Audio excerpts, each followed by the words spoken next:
Assalamualaikum warahmatullahi wabarakatuh.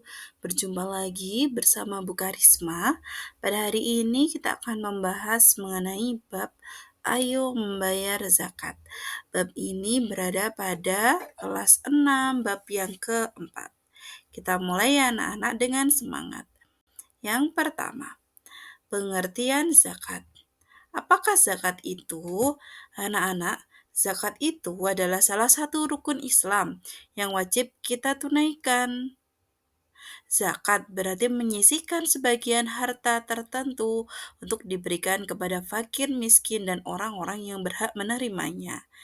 Jadi anak-anak, kita semuanya umat Islam, di dalam harta kita terdapat hak orang lain.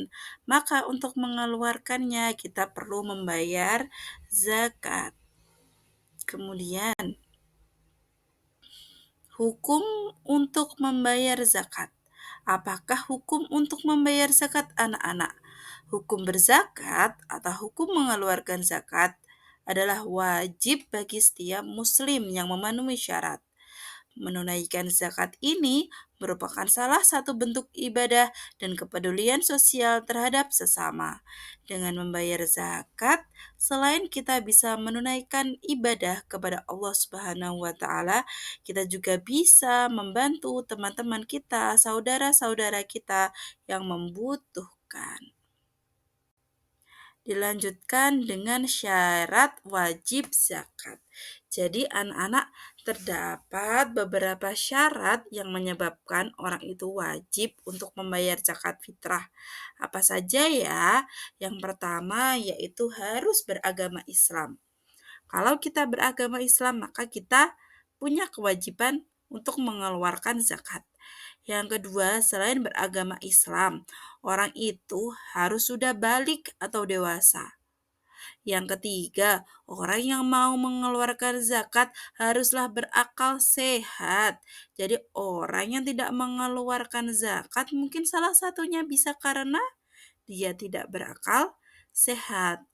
Kemudian selanjutnya, syarat wajib membayar zakat adalah merdeka atau mereka yang bukan budak. Mereka yang budak tidak punya kewajiban untuk membayar zakat fitrah atau zakat mal. Kemudian syarat yang selanjutnya adalah hartanya adalah milik penuh atau dia punya hak milik terhadap hartanya, di mana hak miliknya itu hak milik secara penuh. Kemudian syarat selanjutnya yaitu mencapai nisab atau batas minimal harta harus dikeluarkan zakatnya. Apabila harta kita belum memenuhi nisab, maka kita belum punya kewajiban untuk mengeluarkan zakat. Kemudian, harta yang kita zakatkan adalah harta yang sudah memenuhi haulnya atau 1 tahun kepemilikan harta yang kita miliki. Kemudian, jenis-jenis zakat. Zakat itu terdapat 2 jenis anak-anak. Yang pertama yaitu zakat mal atau zakat harta. Zakat ini dikeluarkan dari harta benda seperti emas, perak, perniagaan, dan hasil pertanian. Zakat fitrah yang kedua yaitu zakat fitrah. Zakat fitrah ini adalah zakat yang dikeluarkan 1 tahun sekali pada bulan Ramadan sebagai bentuk untuk pensucian diri kita. Kita akan bahas mengenai nisab suatu harta. Jadi tadi sudah dijelaskan anak-anak, bahwa harta yang wajib dizakatkan itu adalah harta yang sudah mencapai nisabnya. Jadi nisab atau batas minimal harta yang wajib dizakati itu ada berapa ya? Kita lihat dahulu. Yang pertama emas.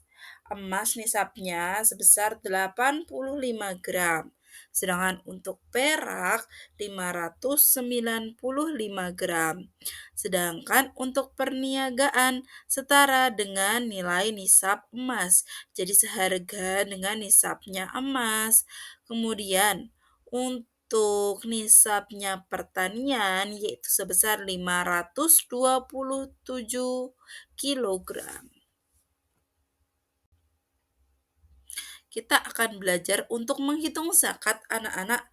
Jumlah zakat bervariasi tergantung pada jenis harta. Berikut ini contoh cara untuk menghitung zakat. Yang pertama, zakat mal. Zakat mal itu atau zakat harta bisa diambilkan 2,5% dari nilai harta yang mencapai nisabnya atau telah melewati haulnya, yaitu 1 tahun. Sedangkan untuk zakat fitrah, ukurannya untuk mengeluarkan setiap orang memiliki kewajiban mengeluarkan sebesar 1 sok atau 3,5 liter beras atau makanan pokok lainnya yang memang menjadi makanan pokok di daerah itu. Kemudian ada beberapa orang yang bisa menerima zakat. Jadi tidak semua orang boleh menerima zakat anak-anak, hanya beberapa orang saja yang bisa menerima zakat.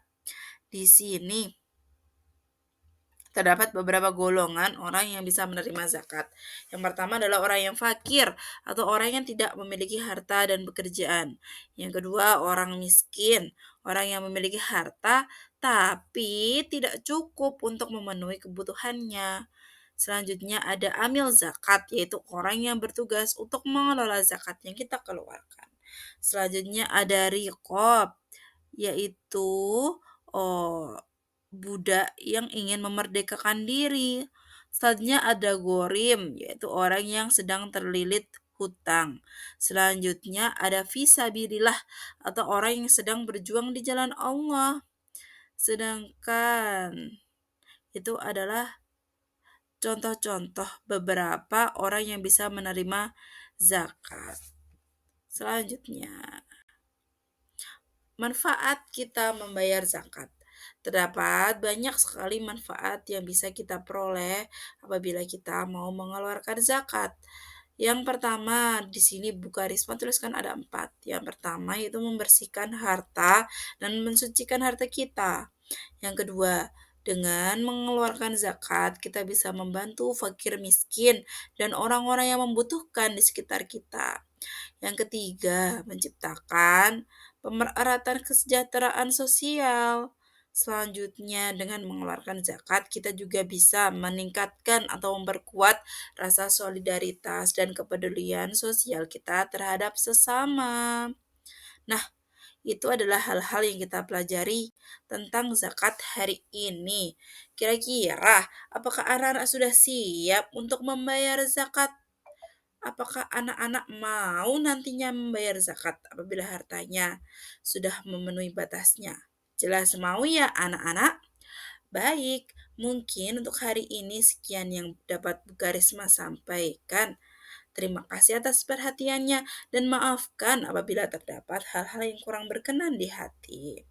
Bu Karisma akhiri, wassalamualaikum warahmatullahi wabarakatuh. Sampai jumpa di kesempatan yang lainnya.